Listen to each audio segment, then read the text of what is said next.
All right, there's the review problems for Chapter 16. This is, if you look in our e-text, it's on page 415. All right, so the first one asks us to calculate the solar constant, which, it sounds like it should be constant, right? But it's basically the amount of energy per unit area. It's usually, of course, watts per. It's the amount of power per unit area. So it's watts per square meter. All right. So on the Earth, for example, the amount of our solar constant, just to remind everybody, is 1400 watts per square meter. That's what arrives at the surface, at the top of the Earth's atmosphere. All right, so anyhow, they tell us in two different situations. One, at the perihelion of Mercury, which the perihelion is the point where Mercury is closest, or anything that's at perihelion means that it's closest to the sun. Okay, so that's all that means. All right, and so there's perihelion, and that turns out to be 46 million kilometers.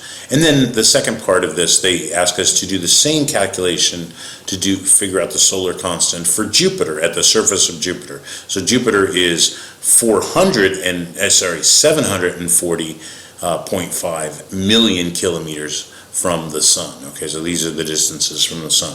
And so the basic idea is,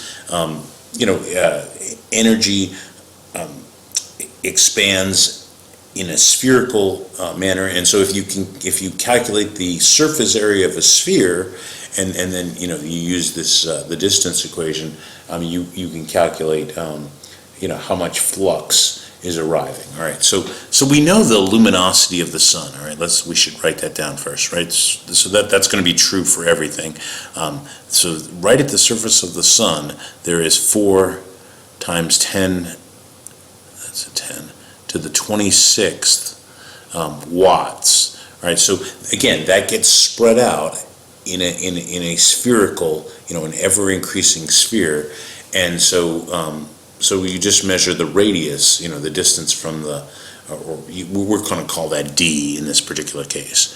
All right, so our first one, they give us, again, the perihelion of Mercury. So we need that to actually be in meters for this to work properly. So I'm going to change this. So the distance is equal to 46 million kilometers. And so, of course, 46 million would just be 46 that's mega kilometers. It means million. So that's, of course, 46 times 10 to the 6th kilometers, right? Kilometers.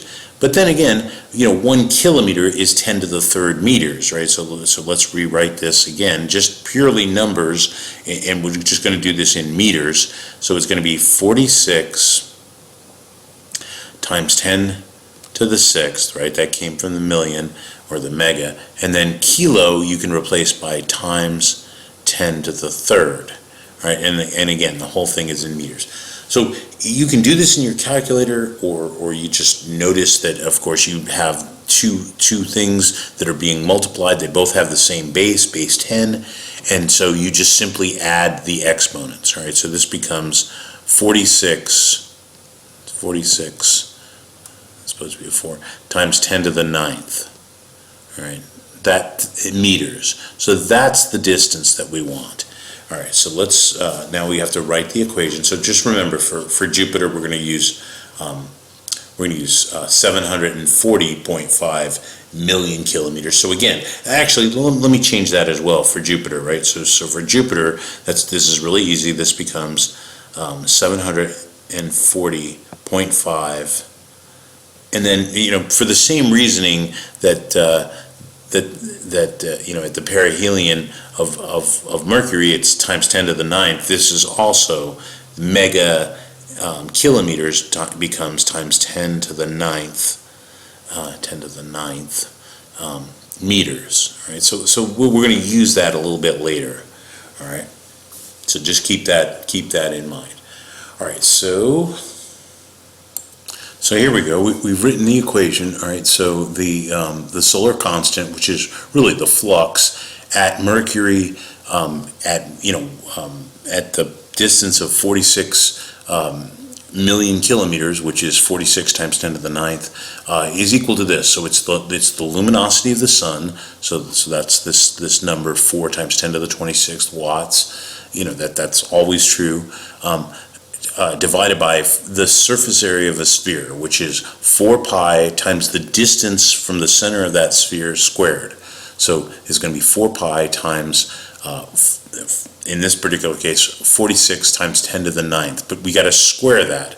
All right? And so when we do that, we get the following.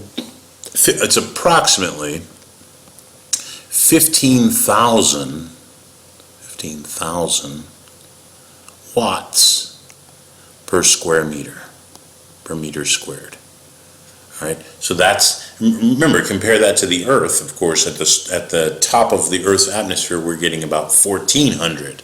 So at Mercury, it's a lot more. So remember, in Part B, we're going to do this for Jupiter. So F. So this is F at Jupiter. This is the solar constant at Jupiter. Remember, this idea of the solar constant, it would be the amount of flux arriving at that planet, at its average distance from the sun. All right. So anyhow, it's going to be the same thing. So it's it's exactly this equation, but you put in the distance for Jupiter. So it's going to be 4 times 10 to the 26th. Of course, it's watts divided by, again, surface area of a sphere is 4 times pi times the distance, which, let's see, we had already worked that out. It was, let me look it up here, 746 point, I think it was 0.5, and then times 10 to the ninth. Right, and of course that's meters, right? We need that to be meters. But remember, we're squaring that number. All right, so when we do that, we find, remember, at the Earth it's about 1,400, right? So at the upper atmosphere of the Earth, it's about 1,400. So for us at Jupiter, or at the surface, 1 square meter on this. Remember, Jupiter doesn't actually have a surface. It actually just has an atmosphere that gets thicker and thicker as you get towards the center. Anyhow, it's called a gas giant. But at the very tops of the clouds, it would be receiving a whopping 57 watts. Right, 57 watts per square meter. So you can see that, right?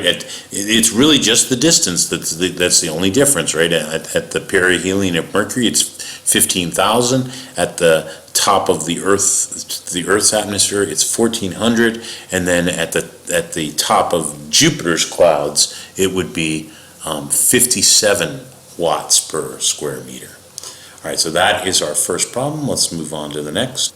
All right, so we're gonna do this. Let's see. So this is and there's a part C. So I forgot to write part C. All right, so we're going to calculate the wavelength at different locations inside of the sun. All right, so let me read the problem. It says, using Wien's law, and of course this is Wien's law, lambda is equal to 2.9 millimeters divided by the temperature in Kelvin. So that's the general thing, but we're going to apply it to 3 different locations, 3 different temperature locations really, inside of the sun. So the first one is right at the core where the temperature is let's just say 10 million Kelvin, right? All right. So for part A, this is actually really easy. So it's the one thing about this is it turns out it's a lot easier to do this particular problem in meters, not millimeters. So I'm going to write this as 2.9, and milli, remember, is times 10 to the minus third. All right. So there, this will convert the wavelengths into meters. All right. So, which is good because then we can just look on, we can look at the picture, the pictures that show what part of the, so here's, I never finished this. Using Wien's law to determine the corresponding peaks of the black body curve, A, at the core of the sun where the temperature is 10 to the 7th Kelvin, at the convection zone where it's 10 to the 5th Kelvin, and then C, just below the solar photosphere at 10 to the 4th Kelvin. All right, what form is the energy, visible or infrared or X-ray, in each particular case? All right, so we're going to do this. All right, so this one is going to be 10 to the 7th. All right, and that's already in Kelvin, so we're good to go. And so this turns out to be, let's see, what did I already did it? See, what's nice about this, it turns it into 2.9 times 2.9 times 10 to the minus 10th. Minus 10th. Oops, 10th. Oops, 10. That's supposed to be a 10. 10th meters. And see, it's really easy to change that into nanometers, right? So if I move the decimal place one place to the left, that becomes zero. Sorry, I should have. Let me just start that over. So the one place to the left, it becomes 0.29 times 10 to the minus 9th, or nanometers, right? So 0.29 nanometers. So if I look between 0.01 and 10 nanometers, that's an X-ray, right? So this would be in the X-ray region, right, for the first one. So 0.29 nanometers, right? So it's really good to just start with meters, and then you can change it to nanometers. Remember, 1 nanometer, just to remind ourselves, 1 nanometer is equal to 10 to the minus 9th meters. All right, and so you can convert this. That's supposed to be a 2. I don't know why that looks like a 3. Anyhow, so 2.9 times 10 to the minus 10th, and then you divide by 10 to the minus 9th, and that turns it into nanometers. All right, so let's do part B. So for part B, let's see, what is that one? That one is in the convective zone, so it's 10 to the 5th Kelvin. All right, so again, it's the same thing. So we're going to do. So this is part B. It's going to be 2.9. And remember, do it this way, times 10 to the minus 3rd meters. Okay, it just makes it a lot easier. And then you divide by 10 to the 5th, and of course that's Kelvin. I mean, they give us that in the problem, and so that turns into 29 nanometer. Here. So let me do it. Let's see, what does that turn out to be? All right. So again, I just wrote this out. All right, so it's you use 2.9 times 10 to the minus 3rd. Remember, that's the milli part of millimeters, divided by 10 to the 5th, the number that they gave us. And in the convective zone, you get 2.9 times 10 to the minus 8th meters, and then that becomes, of course, 29 nanometers. That's a 9 right there. So 29 nanometers.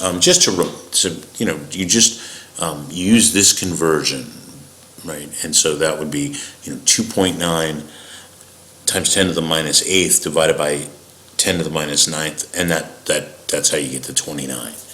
All right, so let's do the last one. So this is going to be right above the surface. All right, so I've set up part C. So they give us the temperature right below the surface of the photosphere would be at 10,000 Kelvin, or 10 to the 4th. Okay, Kelvin, I should have, I guess, put a K right there. Anyhow, when we divide these numbers, we get 290, so 290, let's see, so 290 nanometers, right? I mean, it doesn't come out that way right away. You got to convert it to nanometers. So here, let me do this. 2.9 times 10 to the minus 3rd divided by 1 times 10 to the fourth, or just 10,000. So you get 2.9 times 10 to the minus seventh, right? So but we really want that to be, so 2.